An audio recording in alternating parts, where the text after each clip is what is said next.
Baik, sebelumnya Assalamualaikum warahmatullahi wabarakatuh. Perkenalkan, saya Rahmadi Lestari dengan NIM 2331407000111013. Yang di sini saya akan melakukan atau mungkin menjelaskan sedikit tentang XSS untuk memenuhi UAS saya di mata kuliahnya Bapak Johan, seperti itu. Nah, mungkin teman-teman sedikit mendengar tentang XSS gitu ya.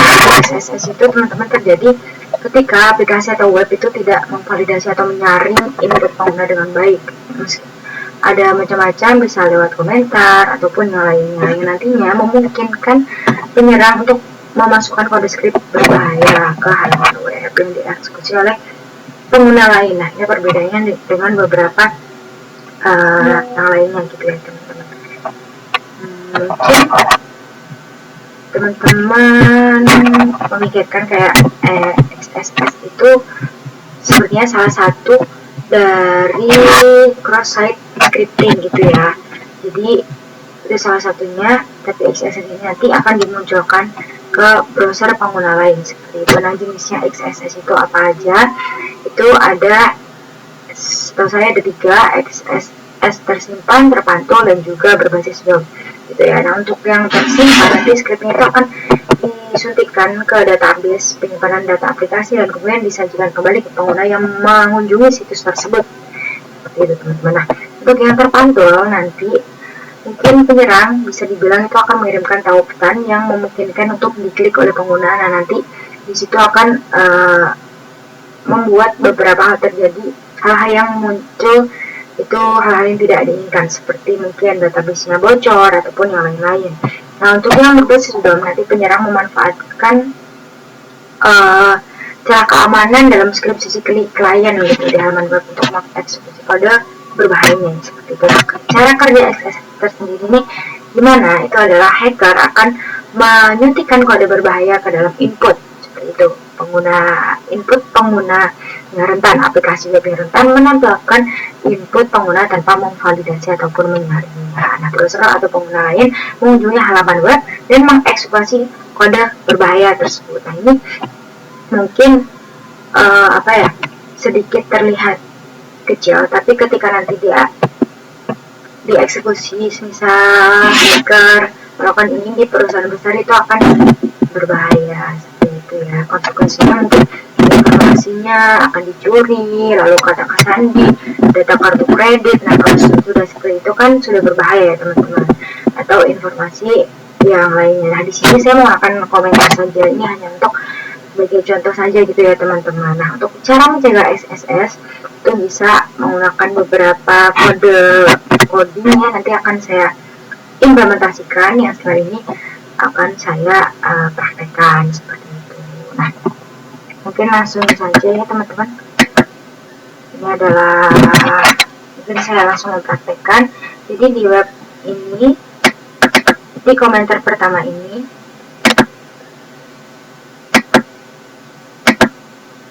masih belum aman. Jadi misal saya memasukkan gitu ya, menuliskan komentar berbahaya gitu ya. Berbahaya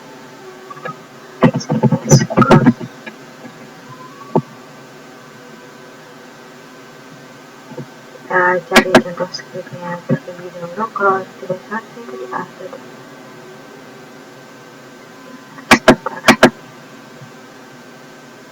Dia menggunakan skrip apa gitu. Nah, nanti itu akan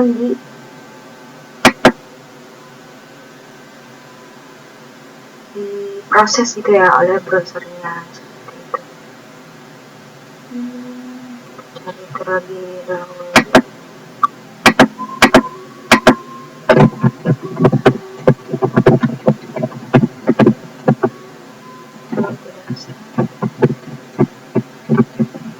Menggunakan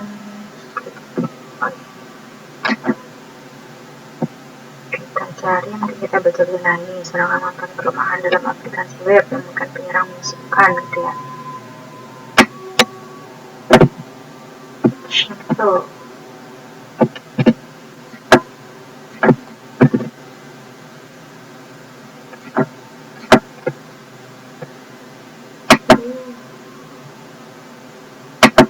Nah, ini datanya ya, tadi nggak masuk ya teman-teman, coba lagi. Jadi ini diproses gitu teman-teman oleh programnya yang di dalamnya. Jadi ini mungkin akan untuk berbahaya. Nah, ini tadi kodenya gimana kodenya? Di sini tadi belum ada kode-kode yang bisa dibilang menyelamatkan gitu ya teman-teman di websitenya. Nah, untuk mitigasinya itu seperti apa? Jadi untuk di bagian ini nanti akan kita benahi gitu ya, dan juga di bagian sebentar ini juga akan kita benahi seperti itu. Nah, itu bisa kita gunakan beberapa elemen-elemen yang nanti bisa membantu ya, seperti sebentar kita masukkan terlebih dahulu. Kalau nggak salah itu ada di ini sudah saya siapkan. Ini dia HTML special charge ya, nanti akan mengubah beberapa tanda seperti kurang dari dan lain-lain, itu akan tetap menjadi teks seperti biasanya itu ya teman-teman. Kita ubah dulu indexnya juga beberapa file ya, sebenarnya ini juga belum diamankan gitu. Nah, kita amankan dulu dengan menggunakan ini prepare. Ini juga bisa membuat ke teks.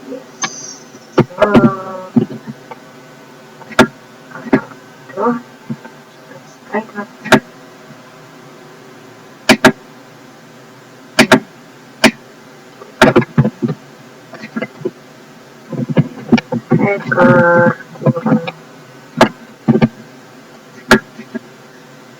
Tuh, jadi tetap menjadi ini ya teman-teman, tetap menjadi teks biasa. Coba kita cari ya fungsi structure. Nah, ini ada seperti yang saya tadi, kita akan mengubah beberapa teks yang mungkin mengubah karakter khusus dari dua string menjadi entitas special charge. Ini bisa mengamankan kodenya teman-teman. Dari saya seperti itu saja ya. Nextnya semoga kita bisa belajar lebih banyak lagi, dan untuk ini semoga bisa mengimplementasikan ilmu yang lebih baik lagi.